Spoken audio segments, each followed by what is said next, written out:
বিবাহ বার্ষিকীতে এক ফ্রেমে অভিষেক ও ঐশ্বরিয়া। বলিউড তারকা দম্পতি অভিষেক বচ্চন ও ঐশ্বরিয়া রায় বচ্চনের 17তম বিবাহবার্ষিকী ছিল গত 20 এপ্রিল। এদিন দিনভর তার পরস্পরের জন্য কোনো বার্তা পোস্ট করেননি। অবশেষে প্রায় মধ্যরাতে এক ফ্রেমে দেখা গেল দুজনকে। জানা গেল এর কারণ মেয়ে আরাধ্যা। দিনটিতে ইনস্টাগ্রামে হৃদয়ের ইমোজি লিখে একটি ছবি শেয়ার করেন নীলনয়না সুন্দরী আরাধ্যা বচ্চন। ছবিতে দেখা যায় মায়ের কাঁধে মাথা এলিয়ে রয়েছে আরাধ্যা। মেয়ের মাথায় থুতনি থেকে পোঁচ দিয়েছেন অভিষেক, আর ছবি তুলেছেন ঐশ্বর্য। নায়িকার ভুবন মাতানো নয়ন যুগলকে ছাপিয়ে এই ছবিতে নজর কেড়েছে আরাধ্যা। ঐশ্বর্য কন্যার এই ট্রান্সফরমেশন থেকে চোখ ফেরাতে পারছেন না অনেকেই। পোস্টটি নিজের সোশ্যাল মিডিয়াতে শেয়ার করেছেন অভিষেক। ঘরোয়া সেলিব্রেশনেই এই বিশেষ দিনটি কাটিয়েছেন তারা। প্রসঙ্গত 2007 সালের 20 এপ্রিল বিয়ে সেরেছিলেন অভিষেক ঐশ্বর্য। 4 বছর পর 2011 সালের নভেম্বরে জন্ম হয় আরাধ্যার।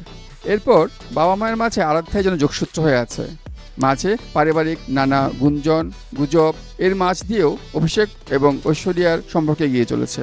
কিন্তু কোনো কিছু এখন স্পষ্ট নয়, তারা কি একত্রে আছেন না বিচ্ছেদের সুর বেজেছে দুজনের মাঝে।